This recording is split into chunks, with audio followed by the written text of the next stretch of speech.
From UFOs to psychic powers and government conspiracies, history is riddled with unexplained events. You can turn back now or learn the stuff they don't want you to know. A production of iHeartRadio.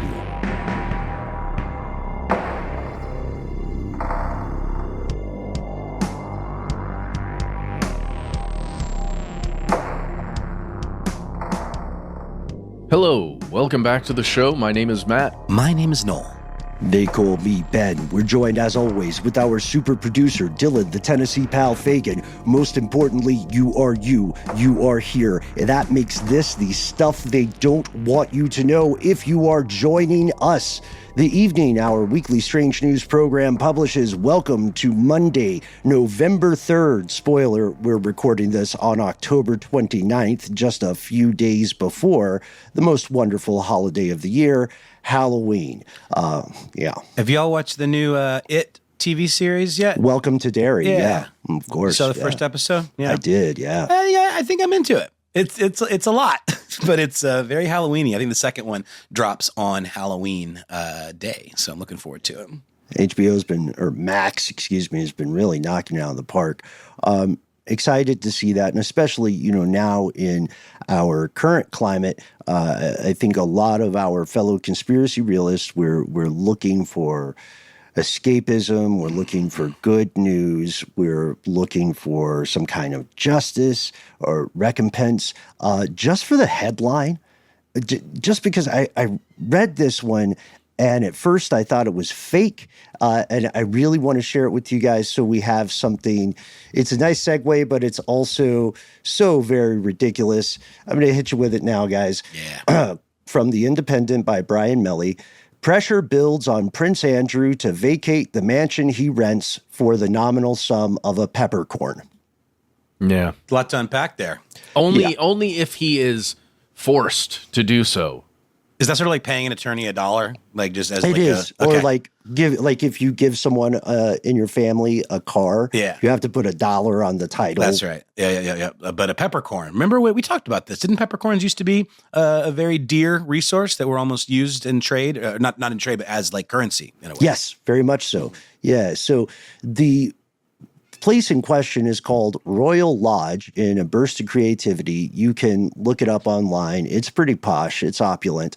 And technically, because it's something called a long lease, Prince Andrew pays rent of a single peppercorn a year on paper. And this, like you were saying, Noel, it dates back centuries to when peppercorn was a much bigger deal and had much more of a effective cost in society.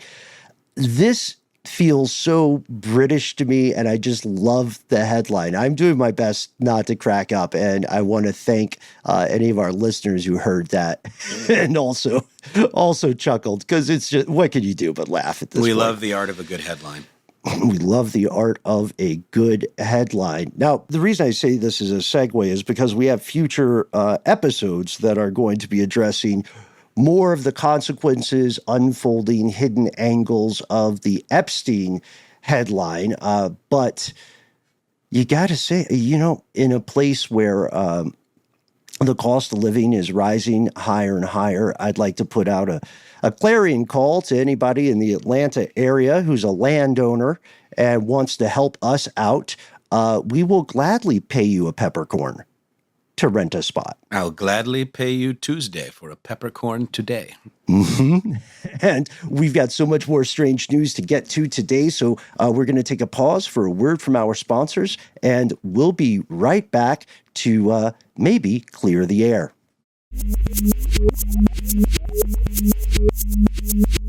And we have returned. We've been keeping our eyes on the skies in a number of ways. We're all intensely looking at a strange thing in the heavens right now, which we'll get to later in this program. But we also, like so many of our fellow listeners, have an abiding interest in weather manipulation and cloud seeding. Okay, so not the space laser thing, which is malarkey, but the idea that you can affect air quality and moisture by shooting up some pretty nifty and surprisingly effective chemicals in the air.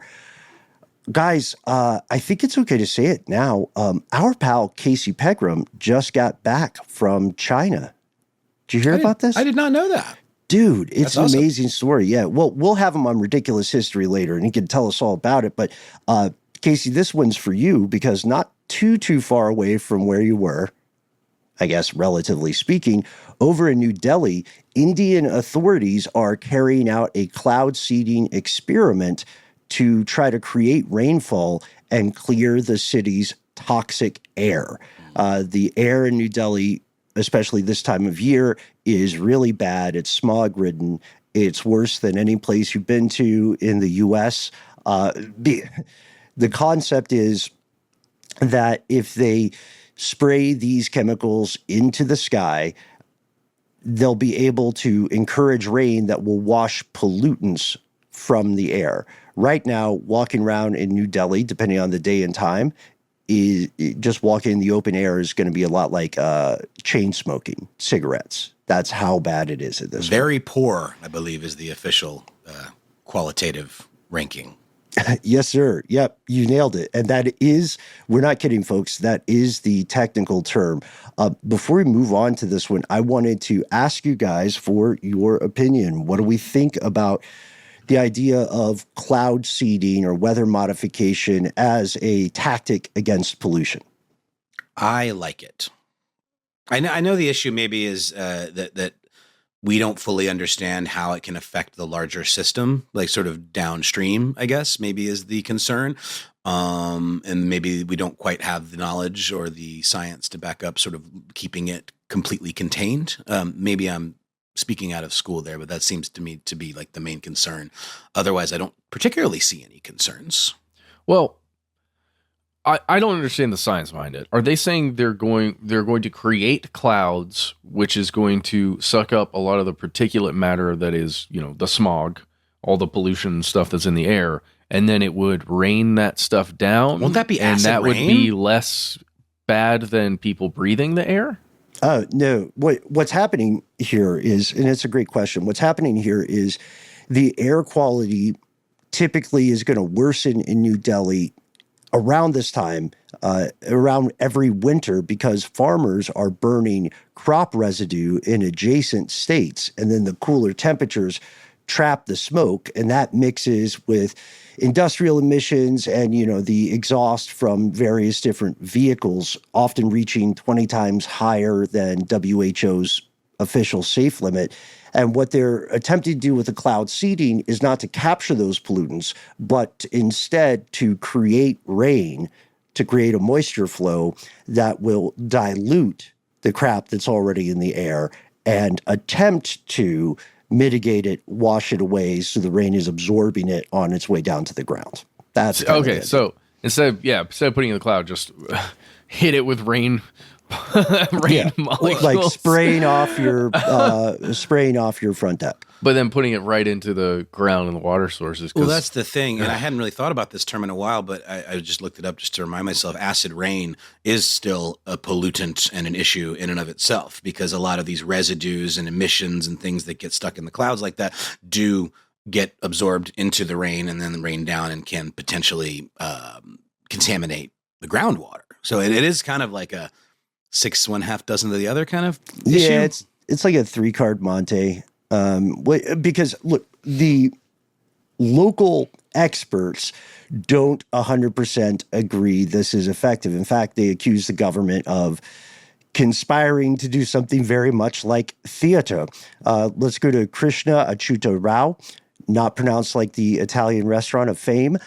This person, Krishna, is a professor at the Center for Atmospheric Sciences at the Indian Institute of Technology, right there in New Delhi. And this professor says, look, this idea is ineffective. It will only dissipate pollution for a few days after, it's like a Band-Aid. And then after a few days pass, the air quality is going to be right back to the crappy state it was before. They didn't say crappy. We're editorializing. He says instead, what people need, a real answer, is going to be strong laws reducing emissions from all these sources. They're just going wild, farting smoke into the air. And he's got a quote that I think is our best our best pull from this story. He said, cloud seeding is not really a cure for pollution. The main purpose appears to be to show people that something is being done. So again, theater, look at us. Yep. We're innovative. We did a thing. Yeah, it's a bit of kicking the can down the road as well. I mean, 100%, dude. Yeah. Anytime someone proposes this kind of Band-Aid sort of thing without addressing the root cause, that's usually the case. Well, wait a second. They've been trying this since 1957. Cloud seed to reduce, like cloud seeding to reduce pollution, and then in 72, and now again. This is it gets good response from the public. We can imagine they're in the world's largest democracy. It also is. It's a lot like just taking Advil to reduce the symptoms of inflammation or an underlying condition without taking the medicine that would fix that condition. Makes sense. As long as you don't take Tylenol. I was about to say. Right. Because did you guys see that story with Tylenol? It's like under lawsuit now from the Texas Attorney General. Oh, no. I mean, the Texas it was only a matter AG of time. suing. It tanked their stock price for sure. I mean, just like the brand name, the association, when people Isn't that crazy? That level of government have a lot of power, which is the things they say. Speaking of theater, and also exactly. Let's stick to the weather here, because as we're recording again on October 29th, an historically terrifying hurricane named Hurricane Melissa is rocking through the Caribbean, is torn through Jamaica. There's a huge crisis situation. There's not a lot of information out about it right now. It has hit Cuba as well. We just wanted to make space and acknowledge for all our listeners from those countries in that diaspora and just basic human beings. Please be safe. And if there is anything that you can do personally to assist, we know times are tough for everybody all around, but please consider donating time, energy, or financial assistance to any of the many organizations that are going to be trying to help people literally weather these terrifying storms. That don't seem to be going anywhere. Seem to be worsening. No. And, hopes were high until like a week or so ago, because hurricane season had been relatively quiet on the Atlantic, but the weather is simply becoming increasingly unpredictable. It's not a political point. It's a reality. And while we're talking about weird predictions, one of the main stories wanted to bring here, feel it's very important. By the time we all hear this, out in the wide world of the internet, we will be in the beginning of November. And here in the United States, the beginning of November, November 1st in particular, is going to be a huge deal, because food benefits are set to expire for 41 million people in the United States as the government shutdown continues. And I think we've all heard about this, right? Yes. Yeah. Yeah, we're checking the various government websites daily to see what kind of messages they've got on there. Right. And some of those messages are mandated, almost tribalistic things that look similar to State Department's warning advisories, a big red block with white text that says, this particular political party is the reason this is happening.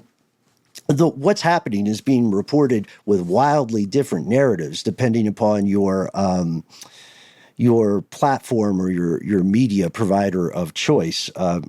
The government here is increasingly becoming a black box. It's getting very obscure, especially with the new revamped Pentagon Press Club, which is just surreal. Anyway, retreating from the summit of the soapbox, 1 in 8 people in the United States are on food stamps, approximately, which means that if you live in this country, you know someone who depends upon these programs that are often weaponized or often vilified. We know that there's a lot of cynical manipulation of this situation and unfair portrayals of people, but the reality is that in a place where wages are stagnant and prices on everything keep rising, more and more people depend on programs like this, not because they have some character defect or because they're lazy, but because, like Checkers said, you got to eat. Well, and the term that I think gets weaponized and thrown around a lot is entitlements, right? This notion that, like, I don't know, maybe I'm attaching too much meaning to the use of that word, but it's always felt to me to be a little bit of a dig. Like, if you're talking about entitlements, you're not talking about government programs or benefits. You're categorizing it as a negative about someone that feels like the world owes them a living, et cetera, right? That they don't have to do anything. They just get, even welfare is a term that's been thrown around very derisively. Isn't the government being sued by a lot of states to prevent the closure of some of these, or the rollback, I guess, of some of these programs? Yes, that's correct. It's going state by state in terms of what the state level governments feel they can do to do their best to assist those in need in their neck of the global woods. The shutdown is now almost a month old. And when we're talking about these benefits or these resources that are being kept from taxpaying Americans, we're talking about stuff like SNAP and WIC, Supplemental Nutrition Assistance Program, and Women, Infant, and Children programs. This is going to be really bad, you guys. The hope, all hope is not lost. Dylan was joking with us about Star Wars earlier, so I keep thinking about A New Hope. All hope is not lost, because if you go to, you can see a great report by Mark Caputo over at Axios on October 24th. If Congress gets its stuff together, then they could either allow funding to flow back into these programs, right? Or allow the USDA to do what the USDA is supposed to do. And we're not going to bore you with their memos about it.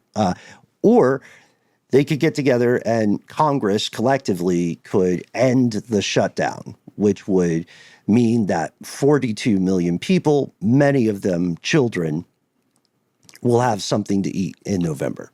And I'm sure that both of you fellas have noted the veiled or not so veiled threats from the White House about how this is going to, if you don't get right, Democrats rather, and do your part to end the shutdown, that Democrat programs will be harmed and your constituents will be harmed.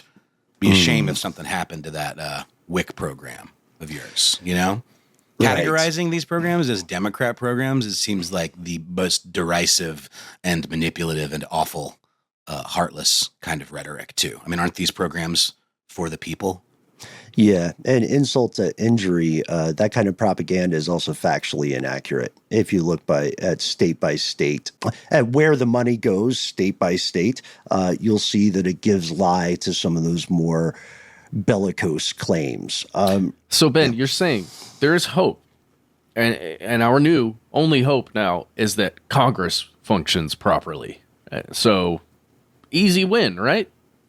There could be a middle ground, or again, kind of a Band-Aid thing with a one-off approval of certain funds. And look, it's no secret.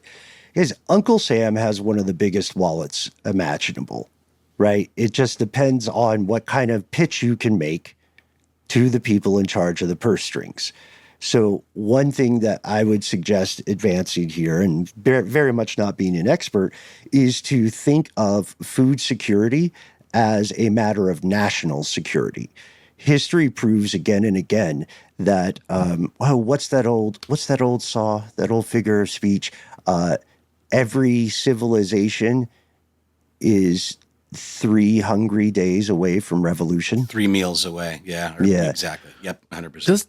Doesn't it feel like the bigger picture is really coming into view now? Just thinking about the past actions over the course of just a year, like put armed forces into a lot of cities, ensure that those armed forces are going to get paid either by government money or private money, ensure that that the government will shut down so that the lawmaking arm of the government can't function properly during a time period. Remove things that will cause millions of people in those cities where you have armed men to revolt and be angry and desperate, angry, and like all of it coming together. Then call it pretty an uprising. soon. Then call it an uprising. Then you have a reason for the men to use all of the ammo that you're buying for them. Casus belli, yeah. And then also look at ICE's hiring practices, which they're mercenaries. Well, it's a nifty loophole around some hard constitutional requirements for armed forces. It's also a nifty loophole around hiring standards, to be quite honest. We got an excellent email recently about the Oath Keepers. Do check that out, by the way. That'll be an episode in the future. And yeah, we've been saying it for a while. There's a bigger picture at play. That was from Charlie, by the way, that message. And it's about the leader of the Oath Keepers and how he was like let off the hook, and then his movements in particular to like get people essentially to join ICE. It's really interesting seeing it come together that way. We will see how this continues. No, we ran a little long with the first part of our weekly Strange News program, and I appreciate it, guys, because this stuff is very worrisome and very important to me personally, and to millions of people who are listening, who are struggling. We're there with you. We want to hear your experiences. Conspiracy@iHeartRadio.com. There's much more to get to on the way. Be safe out there and know that we're in this with you. So we'll pause for a word from our sponsors, and we'll come back with hopefully something a little less terrifying, maybe. We'll do my best. All right.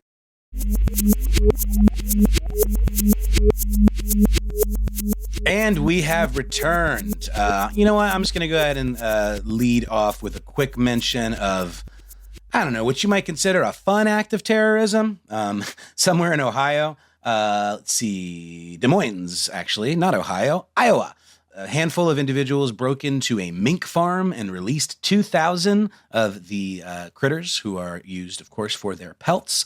And a trade group that is involved in the mink trade is referring to it as a terrorist act. I did find this interesting because it gives a new layer of meaning to what constitutes a terrorist act. It seems a little bit overkill. Over 60% of the mink have been recovered by Friday morning. Apparently, the individuals broke in between Monday night and Tuesday morning of this week, cutting the fencing and the pens and destroying some of the enclosures inside. This is in Woodbine, Iowa, or near Woodbine, Iowa, rather, which is about 100 miles west of Des Moines. The AP reported on this. Jack Dura saying that the U.S. produced more than 771,000 mink pelts in 2024.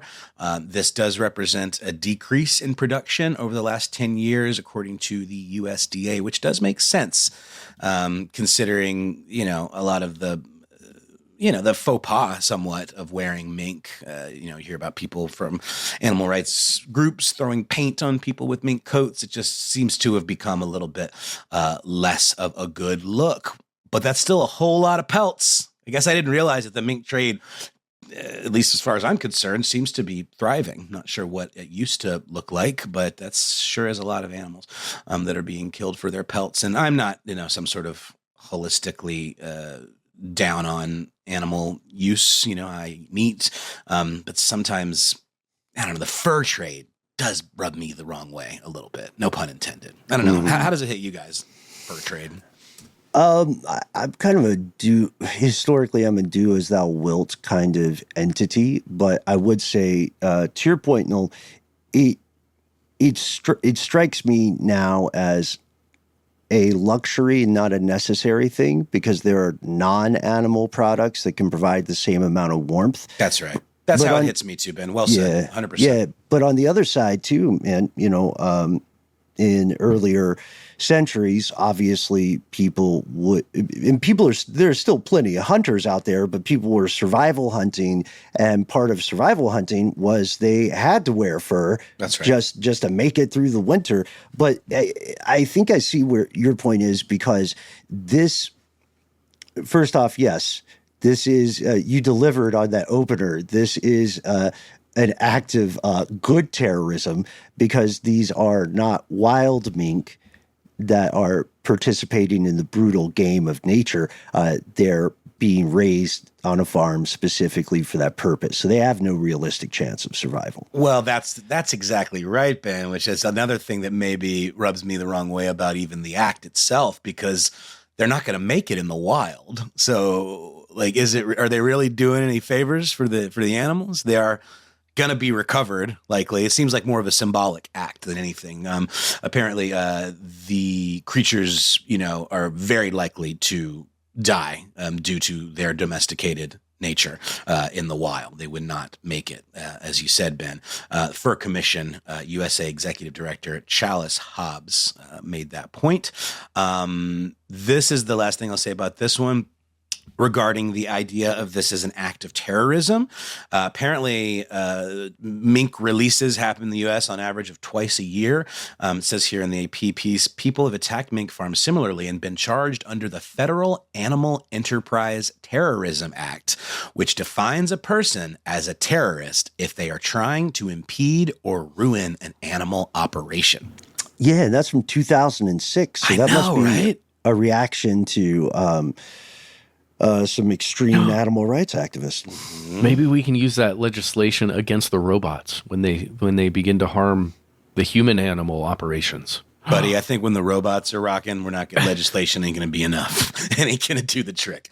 How's it working out for us now? It'll depend on whether they're still human legislators. Also true. Yeah, but maybe they're really, they follow the letter of the law, and that's part of the thing. Like if it's written in the code, then they have to follow it. And then until they feel it's no longer advantageous, and then they rewrite their own code. I mean, tale as old as time. Son of a gun. In terms of the sci-fi of it all. So real quick, moving on to a story that you teased, Ben, the idea of things in the sky. We've got a little bit of new information coming out linking some mysterious sightings of UAPs, or unidentified lights in the night sky, to historic nuclear tests. What? Yeah, this is pretty cool. Science Alert. Michelle Starr had this to say: mysterious lights and reports of identified anomalous phenomenon in the 1940s and 50s appear to somehow be linked to nuclear testing, scientists have discovered.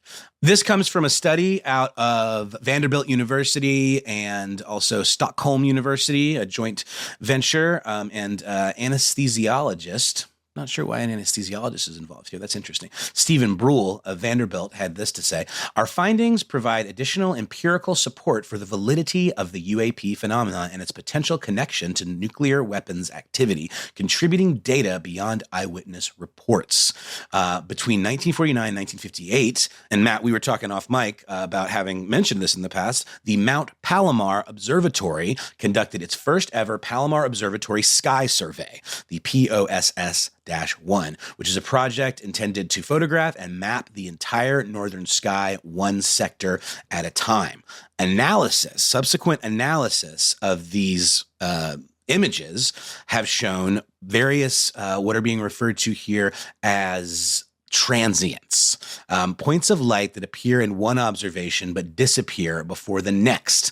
The POSS-1 transients often have been attributed to mistakes, anomalous photographic plate issues, things like that, faults in the equipment. However, for the last several years, Villarroel, who is I believe the Swedish scientist involved, has led the Vanishing and Appearing Sources During a Century of Observations project, or VASCO. Boy, do we love a good acronym, which is an effort to identify some of these changes using a century of astronomical data. In a paper was published in 2021, Villarroel and her team found that plate defects were not enough of an explanation for some of these transients. This is not a cut and dried explanation. There's, of course, as there always is in science, varying interpretations of the data, but Brule and Villarroel wanted to test this further and find a little more meaning outside of just the idea of it being a fluke.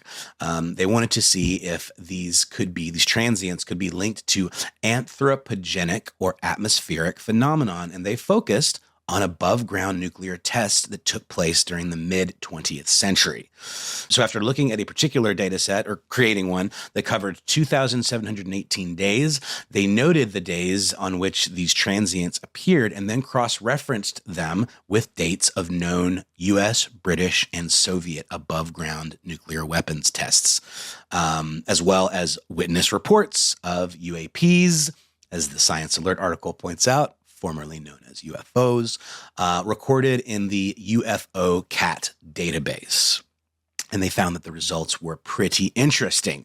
The transients appeared in the sky 45% more frequently within one of those nuclear test windows. So a day before and after a nuclear test, you'd be much more likely to see one. The day after a nuclear test returned the most significant link, they say, in the Science Alert piece, a 68% higher likelihood of a transient appearing in the POSS-1 data. No, that's interesting. The one line I want to go back to there, they said the day before as well as the day after. The day after makes sense. The day before is a little timey-wimey, isn't it? Let me take a look at this and just read the exact quote here. Let's see. Yeah, that's correct. Transients appeared in the sky 45% more often within a nuclear test window. That is a day before and after a nuclear test took place. But after, to your point, Ben, you had a jump, much higher rate of likelihood for those transients to take place.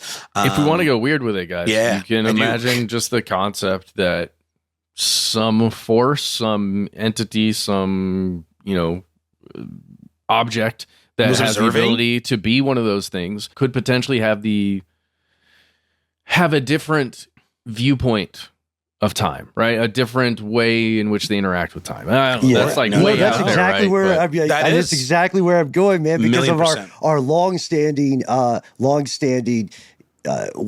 the great members of the pantheon of conspiracy theories in the nuclear milieu is the idea of something extraterrestrial, sapient, sentient, non-human, perhaps extra-dimensional, continually monitoring nuclear development and technology. And the deeper you dig into that rabbit hole, folks, the deeper it goes. Whether it be to use against us or to try to save us from ourselves, right? Yeah. Or to just like David Attenborough, Star Trek Prime Directive, watch the monkeys play. 1,000,000%. You know what I mean? With a weird alien narrator. I really love that. Yeah. No, it's very, very good. That's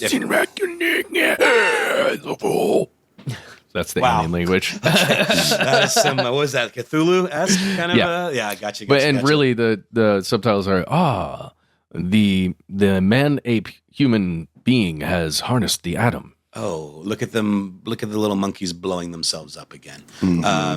These results, however, don't explain all of the correlations, but they do suggest that both the transients and at least some UAP sightings are, in fact, real. So it's one of those bits of science that begets more questions, I think, than it maybe gives answers.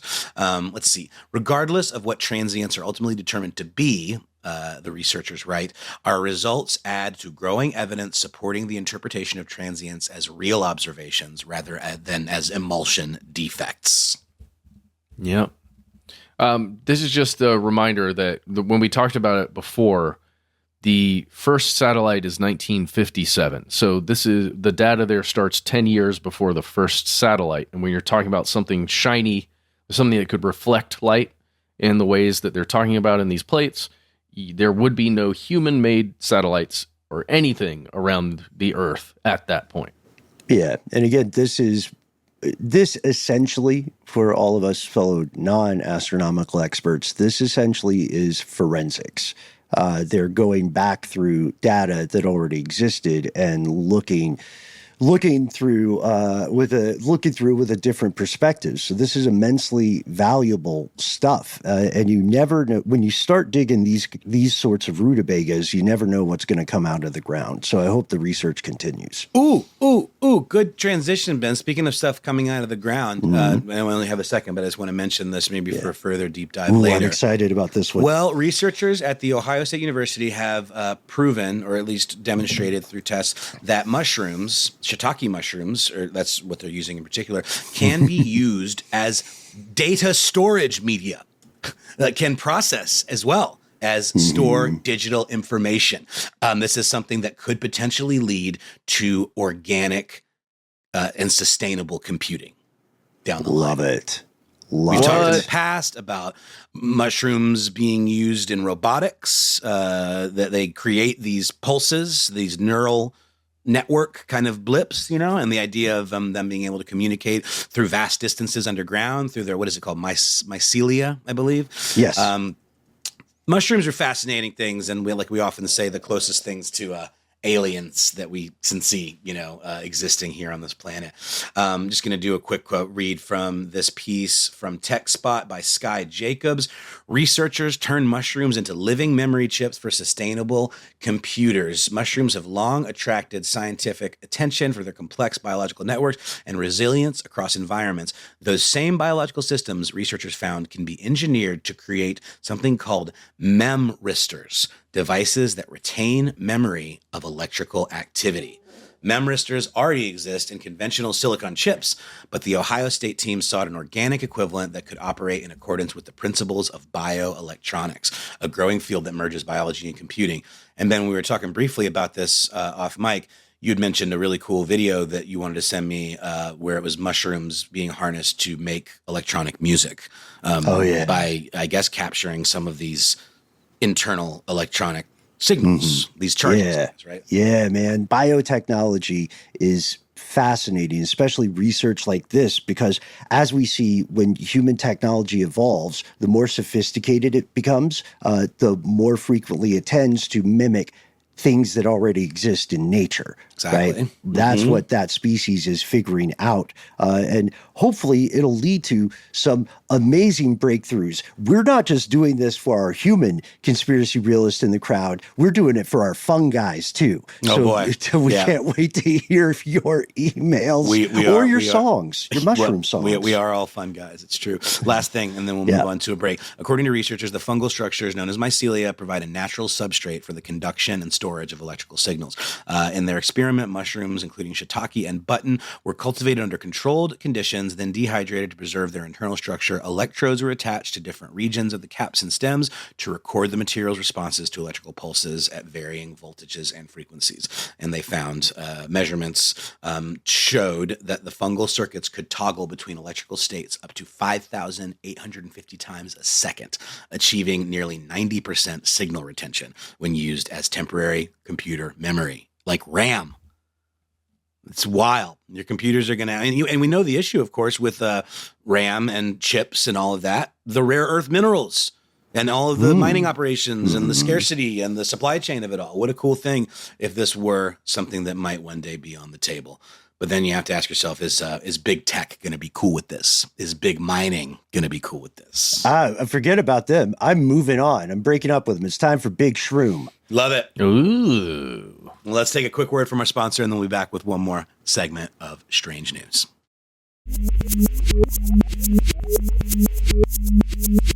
And we've returned. As we noted earlier, the day we were recording this is Wednesday, October 29th, a day that will forever be known as Perihelion Day. This is the day when 3i Atlas comes the closest in its journey through our solar system to the sun. Now, why is that significant? Well, we're jumping to our old pal Avi Loeb, writing in Medium, to get the answer here. He writes, on today, October 29th, the interstellar object 3i Atlas will get the closest distance to the sun, which is 203 million kilometers, completing half of its journey through the solar system. Now, for a spacecraft, guys, not necessarily for a comet, actually not at all for a comet, but for a spacecraft, something that can pull itself, change its direction, give thrust. For a spacecraft, perihelion is the optimal time to either accelerate or decelerate with their engines or whatever propulsion systems they have, because there's a gravitational assist from the sun that is achieved when you're the closest to the sun. So whatever move you make at that point at perihelion, you're going to get a big old boost. So you're going to take a lot less energy to make a huge move than you would if you were, much further away from that large gravitational pull of the sun. Yeah, you can slingshot even. That's exactly what it's called, a slingshot effect that you can get at perihelion. this is why it's super, super interesting. And this is what Avi says, quote, "The fundamental question is whether 3I Atlas is a Trojan horse with the external appearance of a natural comet, but carrying a potential threat in its interior." He goes on in the article to talk about the Trojan horse. And it's really funny to imagine.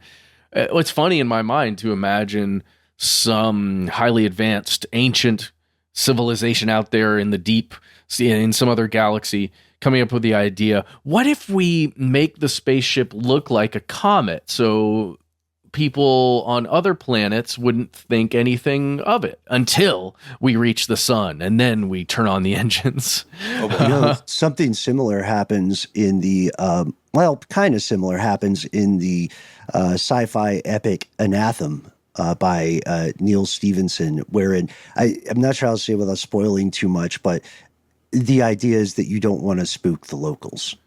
And that would make sense, right? From a strategic perspective, especially if you're going in for nefarious means, right? If you're going to intercept a planet that has a large civilization of intelligent animals on it, probably don't want to scare them until it's almost too late, basically. Oh, yeah. Element of surprise. Yeah. But that's not what we're saying here. That's also not what Avi is saying. Avi is saying, hey, if it was something like that, we might notice a change in the trajectory, an unexpected change in trajectory at this point, right? So today, right now, hopefully, there are people out there observing as best they can, because it is past the sun. It's a little hard to observe. It is observable, though, because of some of the telescopes and systems that we have to observe things without so much of the light. It's more of like the X-ray telescope, some of these other telescopes that can observe the object currently, even though the sun's kind of in the way. But who knows? It's happening right now as we're recording, which is super exciting. Right. And just for perspective, folks, the Boffins believe that Atlas is about twice the age of the actual Earth. So whatever it might be, it's been on the way, or it's been traveling for a long time. And I forgot to mention this off here, but I know Joe Rogan isn't for everybody. I get it. But if you are interested in this conversation, please check out a recent episode of the Rogan Experience from just yesterday featuring Avi Loeb, where he raises, listening to it, it gave me some concerns because he was talking with Joe Rogan and said that he feels some of the discussions we need to be having in the public sphere are being suppressed or blocked. So it's possible, at least per Avi Loeb and per people who agree with that sentiment, it's possible that there could be much more to the story that is purposely being kept from the public. Yes, I definitely, yeah. And it's, oh man, it's exciting to listen to. It sure is. It does feel like it aims toward conspiratorial a little bit, because you got somebody like Joe Rogan that's really interested in this kind of thing, and is leaving open those possibilities the way Avi is too. I just feel like sometimes when you get, even I know I do it for sure, but when I get into the thought process of it and kind of obsessed with it, I let myself imagine some things that are very, very unlikely. And I let myself imagine them being way more real than they potentially are. Sure. But, that's the fun of it, right? That's the lottery. Unlikely is not impossible. I mean, life on planet Earth is highly unlikely. Oh, gosh, yes. Yes. So you can win the lottery more than once is what I'm saying. Oh, yeah, for sure. There are a couple articles coming out of space.com that are really interesting in this too. They're talking about the age of it. They're saying it's significantly older than the entirety of the solar system that we currently exist in, which that's crazy to even think about. But then when you think about the massive journey this object has been on, it kind of makes sense, going, between star systems and all that. Going back to Avi Loeb's piece in Medium, you can find it, by the way. It is titled The Acid Test of 3I /Atlas at Perihelion. You can find that again on Medium. He gives us some dates that we need to be on the lookout for. The first is November 3rd. This is when it will come within a distance of 97 million kilometers from Venus, which is going to be the closest that it gets to that guy. And by the way, the 3rd, that's today, as you're hearing this, hopefully. Strange news, yeah. Pretty cool. The next is December 19th, 6 days before Christmas. That's when it's going to get the closest to Earth. So 6 days before Christmas, closest it'll be to Earth if it doesn't change its trajectory at all today when we're recording this. Also, March 16th, that's when 3i Atlas is going to be the closest to Jupiter.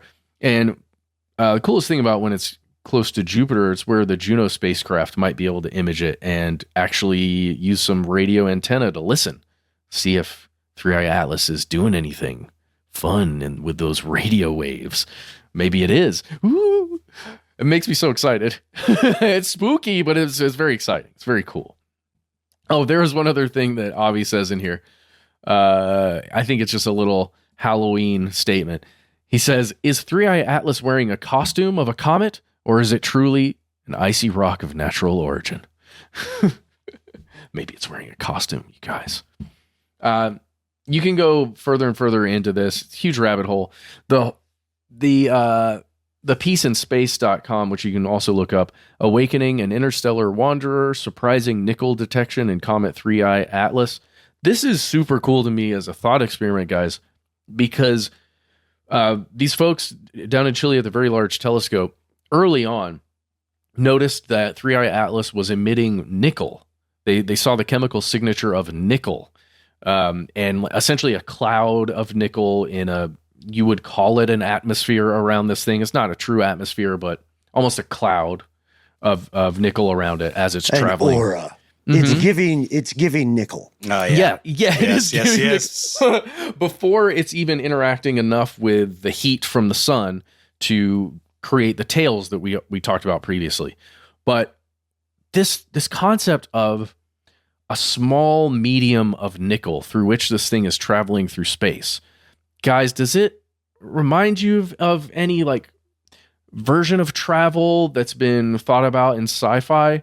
This concept of creating a bubble that could be electrically charged or electromagnetically charged in a way that the object is not actually moving through, space in the same way. It's moving through this medium that it's generating as it goes.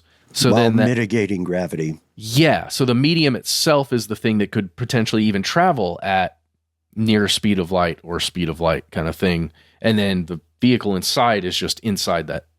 I know that sounds crazy, but it just made me think of that. I want to clarify that statement.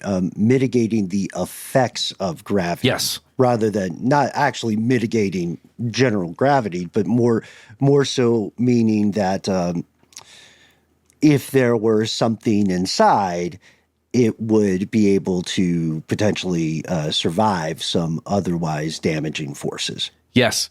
And then we also had that little conversation about using naturally occurring minerals and rocks to mitigate radiation forces. And this concept of that Avi has that maybe there's something inside the rock exterior. I don't know. All of it together just it makes the little kid in me want to just jump around and be like, ooh, aliens. It makes me also think of, especially just given recent circumstances and this time of the year and the lovely weather we're having, it reminds me of the dark forest. So what if it's like a time capsule from a civilization older than this solar system, and it lands or it reveals some message and we ultimately are able to decode it, and it says, shh, they can hear you. Mm-hmm. Or it just says, watch out, or good luck. Yeah. Or Faritos are the future. I don't know. I love the idea of an ancient artifact conveying a message. It's such an impressive. It's a beautiful flex. It's what the humans did with Voyager, which is still out there somewhere.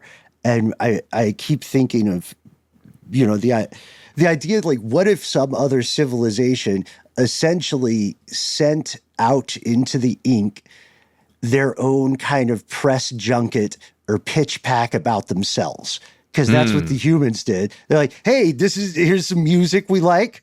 We made this out of gold. That's a big deal for us. Here's some math that we're into. And here are pictures of what we look like naked. What are you up to? What are you guys doing? Yeah. Do you guys want to hang out?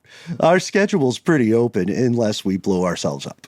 So I hope there's something like that. I think that idea of the time capsule or the scrapbook of a civilization is neat, even though, obviously things like three-body problem and dark forest theory argue that the mission of any other civilization would be classic game theory or prisoner's dilemma, and that they would assume the safest thing to do would be to destroy you. Yeah. Sorry, I went a lot of directions with that, but it's just got me thinking. Yeah. Here's the good thing. If 3i Atlas, let's say weirdest case scenario, 3i Atlas changes its trajectory and slingshots itself directly towards Earth to intercept Earth at some point. And that wouldn't be great.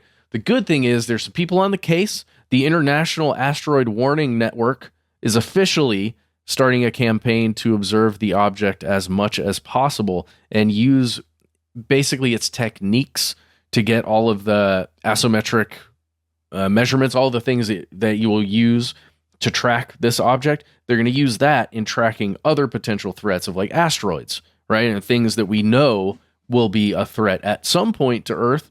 We just haven't seen the right one yet that's going to actually impact Earth and cause some kind of devastation the way the dinosaurs experienced. Because that is an inevitability. That's not a thing that could happen. It's something that will happen. So at least we've got some very intelligent human beings who know how to use crazy sophisticated machinery to observe this relatively small thing out there in the ink. And we'll be able to use that information and those techniques to measure other ones to protect us, hopefully. It's a pretty cool campaign. You're allowed to join in as a citizen, by the way. You can look up the International Asteroid Warning Network and you can download stuff. You can join in. You can sign up. You can even join on November 10th, just a couple days from now, a workshop that they're putting on, which is pretty cool. So if you're into that kind of stuff. Guys, I think that might be it. There's a weird thing that happened with some rhesus monkeys out of Tulane University and the Tulane National Biomedical Research Center, and an overturned truck and a bunch of rhesus monkeys that got out that, at least according to the stories on October 28th, were that these monkeys were infected with both COVID and hepatitis C. And, oh dear. Anti-simian propaganda, I say.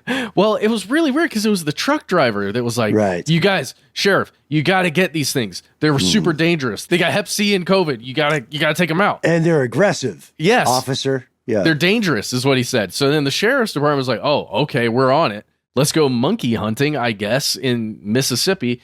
So it happened in Mississippi, by the way. So then they rounded up most of them. There was still one at large last time I saw the reporting on the 29th. But then Tulane University came forward with a statement and said, oh, no, these were not dangerous at all. They weren't infected with anything. We were holding them for another entity, is what they said. They belonged to another entity. They weren't part of the research department doing these scary things. Here's the full statement. Non-human primates at the Tulane National Biomedical Research Center are provided to other research organizations to advance scientific discovery. The primates in question belong to another entity and are not infectious. We are actively collaborating with local authorities and will send a team of animal care experts to assist as needed. Yeah, but anyway, just strange, right? Truck crashes, potentially monkeys with COVID get out, and then all of this hubbub, and then everybody says, no, it's fine. Everything's cool. No infectious monkeys, but they end up getting put down anyway. Mm-hmm. I mean, I immediately think of the movie Outbreak. I know.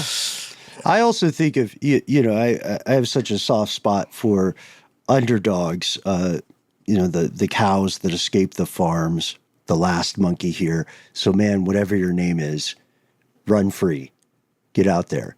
And I'm sorry that the humans said you had hep C and COVID. Yeah, it's not cool, man. Just one last thing you can look up if you want to.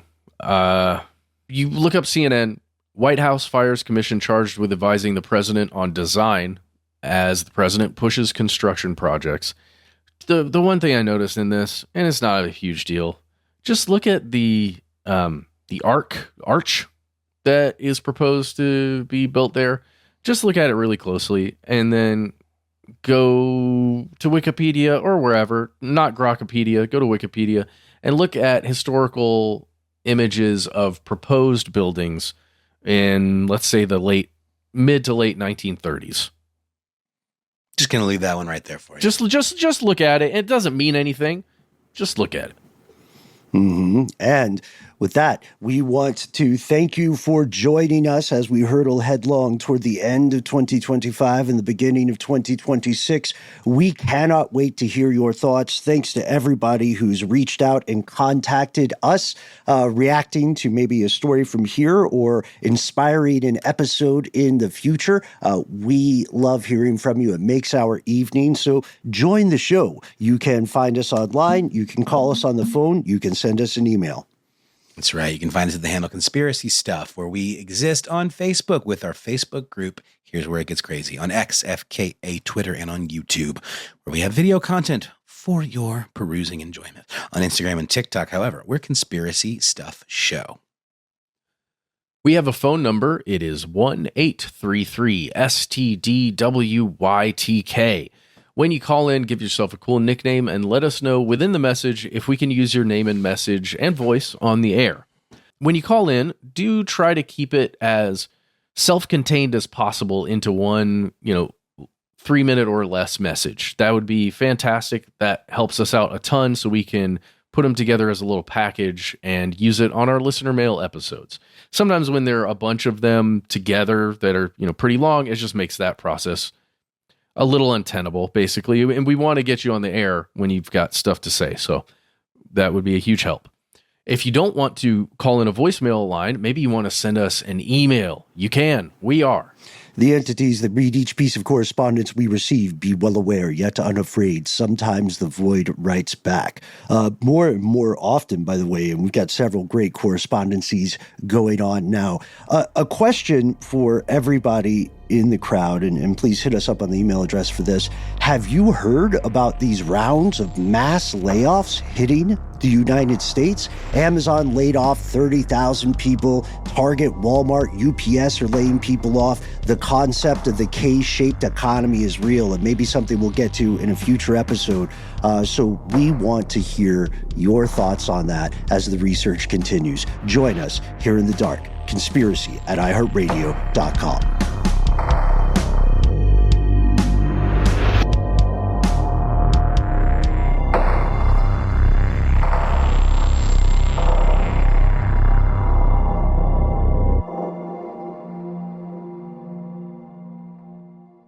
Stuff They Don't Want You to Know is a production of iHeartRadio. For more podcasts from iHeartRadio, visit the iHeartRadio app, Apple Podcasts, or wherever you listen to your favorite shows.